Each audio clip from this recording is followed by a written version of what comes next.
Hello, collectors. Welcome to the Eclectic Collection Podcast. Today is episode 86, Face the Wall. Why would I say that, you wonder? Well, because we're talking about the Blair Witch. I loved that movie. And truth be told, I had no idea that that was a legend prior to the movie. I had seen it. I watched it in the theater. Proudly did not get sick, but I also didn't sit in the front row. It is a little bouncy. I thought it was brilliant because it was simple, and much like the series of Paranormal Activity, which I love, they kind of played it like it was a real thing and like it was a documentary, and I just thought it was a really cool movie.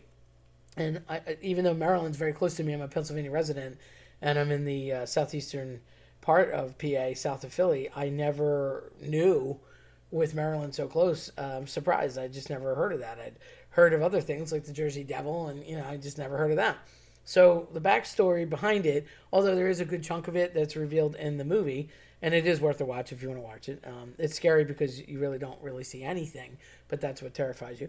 I could have done without the snot bubble coming out of the girl's nose. I'm not going to lie, that was gross. But other than that, there was Burkittsville, Maryland, a long time ago. That was the name of the town. And apparently Burkittsville was sort of renamed and rediscovered because Blair, as in the Blair Witch, it was originally called Blair, and they renamed it Burkittsville in 1825 and sort of rediscovered the town. The town had literally gotten laid to waste. So the story goes that there was this woman who was just weird, and they took her for a witch. She did a lot of creepy things. They didn't care for her, and it was just an ugly scene. They didn't know. There were a lot of stories that were associated with her doing witchcraft, and she was banished for it. So this woman, this Ellis Kedward, and she is apparently just not nice and did a lot of things out of the box, not just herbs and stuff, but apparently was just really incantations, and they said that they believed she was a witch. So they eventually banish her. And that goes back to like 1785. Shortly after she's banished, half of the kids in the town and a chunk of the townspeople vanish. Just, they can't find them. Bye-bye. See ya. And it was basically the townspeople that were her accusers that disappeared. They all, within that year, vanished. So when I first saw this and heard this and read this, I thought, oh, so this is like the Argentinian regime of Juan and Eva Perón, and it was like desaparecidos, and 100,000 people were killed overnight. No, it wasn't like that. That was like a straight up slaughter with, governmental political influence. This was hokey pokey, creepy, weird, because within the year from 1785 to 1786, people just disappeared. So once they took an account of who was dead and gone and missing, it was more than they thought. So at first, I guess she was picking them off one at a time, and they didn't seem to notice. It would be a rogue accident or somebody they thought got lost in the woods or whatever. But half the kids and the accusing townspeople just vanish within a year. So that is a lot of people, and because it was done over time systematically, it was hard to pinpoint that it was her, but of course everybody suspected. So people got freaked and just up and left the town. It was completely abandoned and ghost town. Years go by, and it's rediscovered in 1825, so they rename it Burkittsville to do away with the original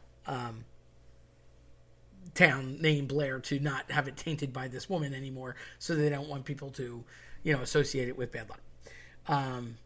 Fast forward to 1903, all those spooky things kept happening, and this rando serial killer comes along, and he kills 7 children under the instruction of the witch, so he says, and they were going to murder him, obviously, because he was a serial killer.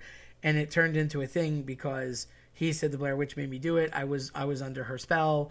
And, he was, of course, executed, but he argued that it wasn't his fault. And he denied killing anyone. First, he said he didn't do it, and then he said, well, I did it, but I only did it because she made me. And then they ended up killing him anyway. Often, these executions were hangings. And what was happening with the people that they would find they were missing and they never found them, or if they did find them, they were often hanging. Typically from trees within the woods, and they also had these little like thatch or small branch twigs, kind of people-looking symbols that were sort of woven together that would hang on the trees nearby. And again, the movie will glorify this a bit, but you'll see an example of what I mean. The other thing behind this, Rustin Parr was the serial killer, by the way, from 1903. And he claims to have had a house in the woods made of stone. That, again, they allege the house in the movie is Rustin Parr's house. And there were a few rooms, a basement, etc. It was like an old rustic home. But the real thing that I went after, and nobody can really confirm or deny, is that in the movie they keep having people face the wall. And supposedly she wouldn't let you look. She was going to kill you. She made you turn around and face the wall. So as she was killing somebody else, then you knew it was coming for you. She was coming to get you, but you wouldn't see it, which made it all the creepier because the anticipation of death is worse than death itself. So often you had to face the wall. Now, I'm not going to totally spoil the ending for you. You can watch the movie if you want. But of course, that's a fictional rendition, despite it not coming off as a fictional rendition. And they claimed it was a documentary. But, it really wasn't. They really were actors. But it was done well. Now, since they made a Blair Witch 2 and a Blair Witch 3, not going to lie, the first one was the best. The second one was totally hokey pokey, and I wouldn't waste your time. But unfortunately, you kind of need to watch it if you want to get the full trilogy experience. The third one returns back to modern day look at the original documentary and is supposedly descendants of the documentary. Again, all fictional. Want to be clear about that. But the third one is a return to the closest of the first. It's interesting because I haven't seen such a departure and such a reconnection in a movie series like that since they were doing the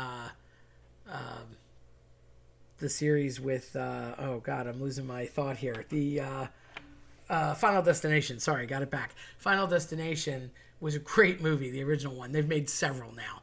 And the second one is totally different than the first. I mean, completely outer limits compared to the first. And people didn't respond well to it. They loved the first one. They went to watch the second one expecting the same kind of thing. And it was nope. And so then they were like, better rethink this. And then they went on to have like a 3, 4, I think even a 5. And they're all very much like the first. And they were very popular. So I find that interesting that, there was a big departure. And then, we better go back to what we know. So fun facts about horror movies, or I should say suspense movies. So enjoy that if you want to take a quick look. I think it's about 90 minutes. But I do like it, and I do find the interest behind all the legends and the lore, especially since Maryland's so close to where I am. Don't worry, I won't be hanging out in the woods, but I like to watch from a distance and enjoy. And if you enjoyed what you heard today, then check us out at eclecticcollectionpodcast.com or your preferred platform. I'm Terry Tenaglia. Thanks for listening.